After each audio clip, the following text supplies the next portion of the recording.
Okay, now page number 38, question number 16. Imagine three different elements called A, B and C. अब आपके पास तीन अलग अलग एलिमेंट्स हैं जिसमें एक A है, एक B है, एक C है. अब बताइए इनकी कितनी कॉम्बिनेशन जो हैं वो दो दो एटम्स के साथ हम बना सकते हैं, यानी A B, B A C, C A, B C, C P. तो इस तरह से हमारे पास 6 एलिमेंट्स की या 6 कॉम्बिनेशंस, दो दो आइटम्स के हिसाब से 6 कॉम्बिनेशंस बन सकती हैं. और इसी को अगर हम रेफ़र करें तो हमारे पास कितने कॉम्बिनेशंस कम से कम होंगे जिसमें दो दो आइटम शामिल हैं, तो तकरीबन 3 टाइप्स के कॉम्बिनेशंस जो हैं वो हमारे पास कॉम्बिनेशंस दो हैं वो 3 तरह के हैं, ठीक है ना. ए बी या बी ए सी या सी ए और बी सी और C B. Then question number 18 में है द डायग्राम. आपके पास एक सोडियम एटम की डायग्राम दी हुई है और आपको मैंने बताया था सोडियम एटम कितने इलेक्ट्रॉन्स पर मुश्तमिल होता है, 11 इलेक्ट्रॉन्स होते हैं, ठीक है. अब काउंट करके देख लीजिए. पहले में आपको मैंने बताया था पहले में ज़्यादा से ज़्यादा 2, दूसरे में ज़्यादा से ज़्यादा 8, तो ये टोटल कितने हो गए 10 और एक लास्ट शेल पे है तो टोटल कितने हो गए 11. अब आप बताइए कि कौन सा चार्ज होता है इलेक्ट्रॉन पर. ये बार बार आप लोगों को जहन में अच्छी तरह से है कि इलेक्ट्रॉन पर जो कि शेल में रिवॉल्व कर रहा होता है उस पर क्या चार्ज होता है. अच्छा जी, what is the name given to the different levels of the electrons around the nucleus. अब आपके पास जो एक न्यूक्लियस जो होता है वो सेंटर में होता है और उसके सराउंडिंग में जो डिफरेंट लेवल्स होते हैं वो क्या कहलाते हैं वो आपको पता है, जिस पे इलेक्ट्रॉन जो है वो रिवॉल्व कर रहे होते हैं.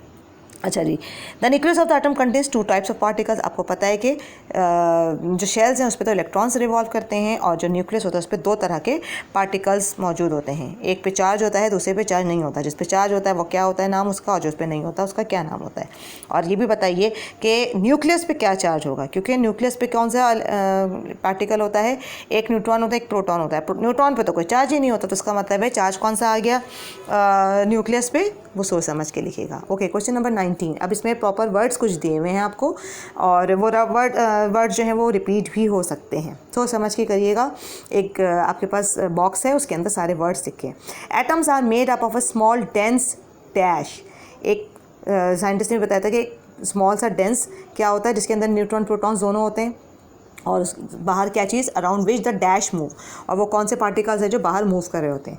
The dash contains protons and dash. अंदर जो एक सराउंडिंग जो एक सर्कल में जो चीज़ होती है उसका क्या नाम होता है, ठीक है ना. और उसके अंदर प्रोटॉन्स और एक और न्यूट्रल पार्टिकल्स होते हैं, सोच समझ के.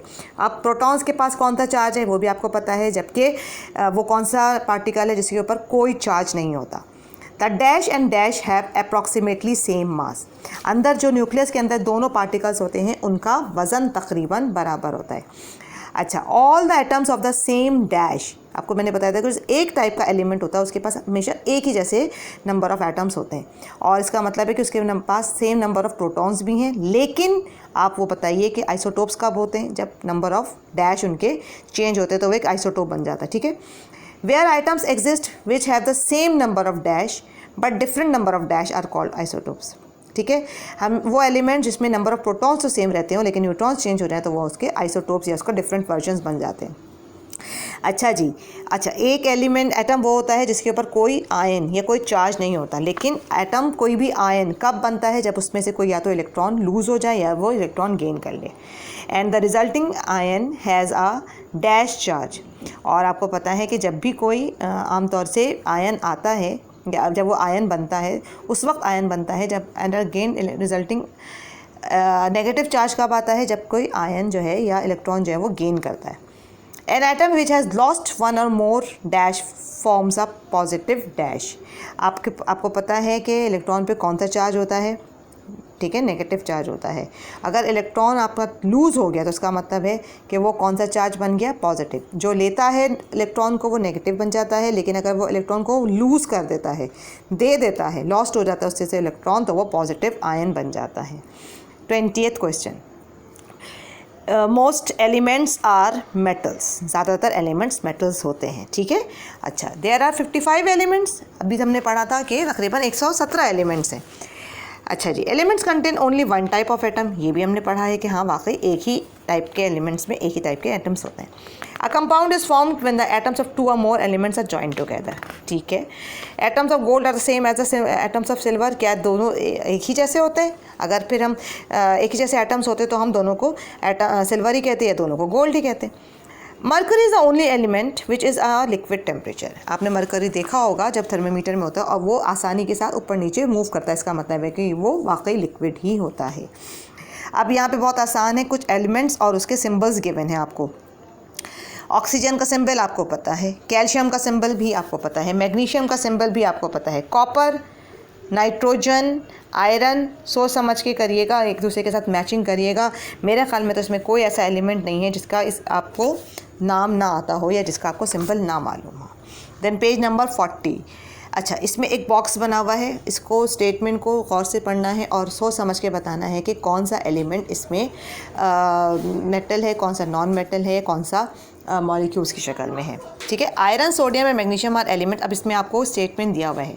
क्यों कहलाते हैं वो conductors? Because they can conduct electricity और उनकी सरफेस जो होती है बड़ी शाइनी होती है। ठीक है, चाहे वो आयरन हो, चाहे वो सोडियम हो, चाहे वो मैग्नीशियम हो। अच्छा, ऑक्सीजन एंड नाइट्रोजन जो है वो सॉलिड्स, ना ही सॉलिड हैं और ना ही वो मेटल्स हैं, बल्कि वो क्या हैं, वो गैसेस हैं, क्योंकि उनके अंदर से इलेक्ट्रिसिटी कंडक्ट भी नहीं होती।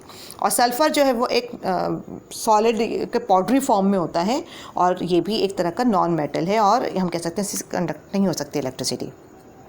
अब आप इसको सोच समझ के बताइए, ये आपके पास एक पूरे बॉक्स में सारे स्टेटमेंट्स गिवन हैं। कौन सा एलिमेंट इस वक्त इसमें नॉन मेटल है? Name one of the elements above which is a non metal. एक एलिमेंट के बारे में बताइए जो कि नॉन मेटल है। ठीक है, आप किसी का नाम भी लिख सकते हैं इस पर सोच समझ के, जो कि इलेक्ट्रिसिटी को कंडक्ट नहीं करता।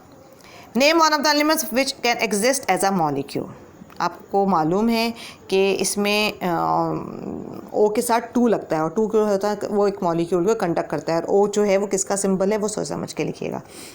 Name one of the elements which is a metal. इसमें से कुछ एलिमेंट्स के नाम दिए हुए जो मेटल्स होते हैं, आपने किसी एक एलिमेंट को बताना है। Name one of the elements which will rust. आपको आसानी के साथ पता चल सकता है वो कौन सा एलिमेंट है जिसमें रस्टिंग हो जाएगी अगर हम उसे किस में रख दें, पानी या ऑक्सीजन में रख दें। वो कौन सी चीज़ होती है जिसको हवा और पानी अगर लग जाए तो उसमें जंग लग जाता है। ठीक है, उनमें नाम दिए हुए ना कुछ ऐसे, और वो आमतौर से मेटल्स ही होते हैं। अब वो बताइएगा मेटल कौन सा मेटल है जिसमें जंग लग जाता है। अच्छा जी, name the compound that is made when. Iron को अगर हम आयरन सल्फ़र के साथ हीट करें तो वो आयरन सल्फाइड बन जाता है और मैग्नीशियम को ऑक्सीजन के साथ बर्न करें तो वो मैग्नीशियम ऑक्साइड बन जाता है। सल्फ्यूरिक एसिड आपके पास क्वेश्चन नंबर 22 में 3 तरह के एलिमेंट्स हैं। अगर आप H2SO4 का या सल्फ्यूरिक एसिड का फार्मूला देखें तो क्या है, हाइड्रोजन का एलिमेंट भी है, सल्फ़र भी है और ऑक्सीजन भी है। यानी इसमें कितने तरह के एलिमेंट्स यूज़ हो रहे हैं? 3 तरह के। टोटल नंबर ऑफ़ एलिमेंट्स के इसके मॉलिक्यूल्स का नंबर बताइए। हाइड्रोजन कितने हैं? 2, सल्फ़र 1 है, जब कुछ नहीं होता तो 1 कहलाता है, और ऑक्सीजन के 4 हैं, तो 4 एटम्स हैं। ठीक है, तो टोटल कितने नंबर ऑफ़ एटम्स हो गए? 2 + 1 + 4, वो आपने यहाँ लिखना है। एल्युमिनियम सल्फेट जिसका फॉर्मूला है Al2SO4 3, इसमें कितने तरह के एलिमेंट्स आपको नज़र आ रहे हैं?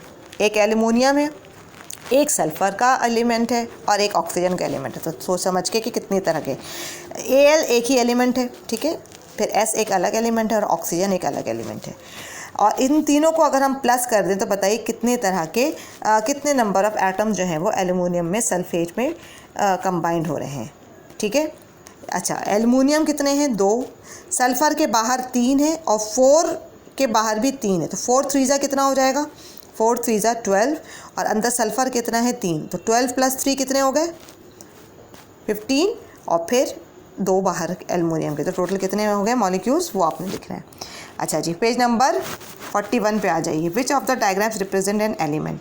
अब जितने भी एक तरह के शक्ल आपको नज़र आ रही है वो सिर्फ एलिमेंट को शो करती है। अब बताइए फिगर नंबर 1 में सारे जो पार्टिकल्स आपको नज़र आ रहे हैं क्या वो बिल्कुल एक जैसे?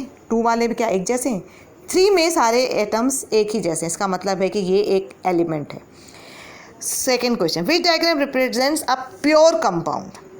प्योर कंपाउंड का मतलब ये है कि जो बिल्कुल एक ही जैसे हैं, यानी अगर आप फिगर नंबर 1 देखें तो उसमें सारे एलिमेंट्स एटम्स जो हैं वो बिल्कुल एक जैसे स्टाइल में बिल्कुल अटैच्ड हुए हुए हैं, इसका मतलब है ये प्योर कंपाउंड है।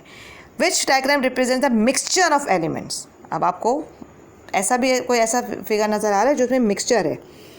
Number 5, which diagram represent the mixture of compounds. Mixture of compounds का मतलब यानी ऐसा है जो कि आपस में कंबाइंड भी हुआ है, बहुत सारी इसमें चीज़ें मौजूद, जैसे नंबर 2 है। और which diagram represent the mixture of elements and compounds, जिसमें एलिमेंट्स और कंपाउंड्स दोनों नज़र आ रहे हैं, वो कैसे हैं, वो फिगर नंबर 4 में आसानी के साथ नज़र आ रहे हैं। Then page number 42, last question, last या सेकेंड लास्ट। इसमें हाइड्रोजन को इन्होंने एक सिंपल से किया है, कार्बन को थोड़ा सा डॉट से किया है, ऑक्सीजन को का थोड़ा सा और लार्ज साइज़ है और बड़ा है, और नाइट्रोजन को भी उन्होंने ग्रेज से किया है। अब बताइए कि ये सिंपल पहली की एग्जांपल उन्होंने H2O दे दी है, ठीक है ना। हाइड्रोजन जो है वो 2 है तो वो H2 हो गया और ऑक्सीजन बीच में आ रहा है, ठीक है। अब आपको शक्ल देख के इसकी बतानी है कि कौन कौन सा कंपाउंड जो है वो बन रहा है। दूसरा वाला क्या बन रहा है, दूसरे वाले की मैं बता देती हूँ। एक कार्बन को शो कर रहा है C, और दूसरा वाला ऑक्सीजन को शो कर रहा है, तो यानी ये CO बन गया। थर्ड वाले में देखिए कौन सा एलिमेंट है, तो दोनों के एक ही जैसे एटम्स हैं, तो उसका मतलब है ये एक ही है, O2 बन गया। अच्छा, चौथे वाले में सेंटर पे नाइट्रोजन आ रहा है और 3 साइड पे इसके कौन सा एलिमेंट लगा हुआ है, हाइड्रोजन, तो ये NH3 बन गया। बाकी के 5, 6, 7, 8 खुद से सोच समझ के फिगर देख के करिएगा कि कौन सा एलिमेंट है। अब आ जाइए पेज नंबर 43 पे आ जाइए। 43 पे इसका लास्ट क्वेश्चन कर लेते हैं। Water is a compound, it is made up of water molecules. इसका फर्स्ट है ब्लैंक, डिफरेंट एटम्स, और लास्ट है क्योंकि वो किस तरह का मौजूद है, उसमें कोवेलेंट बॉन्ड मौजूद है। So this is all for today's lecture. थोड़ा सा लेंदी था, इसलिए मैंने आज ही ये वीडियो आपके साथ शेयर कर रही हूँ, ताकि ये कि 2 दिनों में आप इंशाल्लाह ताला इसको कंप्लीट करके परसों लेके आइएगा, ठीक है स्टूडेंट्स। अगर कोई मुश्किल हो तो आप पूछ सकते हैं। Take care of yourself. अल्लाह हाफ़िज़।